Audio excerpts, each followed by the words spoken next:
Exam కావచ్చు, ఇంకో exam కావచ్చు, అయ్యా మీరు ఒక మారల్ రెస్పాన్సిబిలిటీగా రాజీనామా చేయండి అంటే ధర్మేంద్ర ప్రధాన్ ఎక్కడున్నాడో కూడా గుర్తులేయడం లేదు. మీకు ఎక్కడో ఒకసారి రైల్వే యాక్సిడెంట్ అయితే రైల్వే మంత్రి లాల్ బహదూర్ శాస్త్రి రిజైన్ చేశాడు. లాల్ బహదూర్ శాస్త్రి నుంచి ధర్మేంద్ర ప్రధాన్ వరకు వచ్చాం మన రాజకీయం. ఉల్లిగడ్డల ధరలు పెరిగాయి అని ఆర్థిక మంత్రిని అడిగితే నేను ఉల్లిగడ్డ తినను, నాకు అలవాట్లేదు అని చెప్పాను. పెట్రోల్, డీజిల్, గ్యాస్ ధరలు పెరిగాయి అంటే ఏడాది దాకా బంగారం కొనడం మానేయండి అని చెప్తున్నారు. ఎందుకు మనం ఏమడుగుతున్నాం?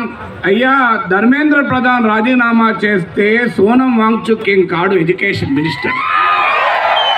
ధర్మేంద్ర ప్రధాన్ రాజీనామా చేస్తే నాగేశ్వర్ ఏం కాడు ఎడ్యుకేషన్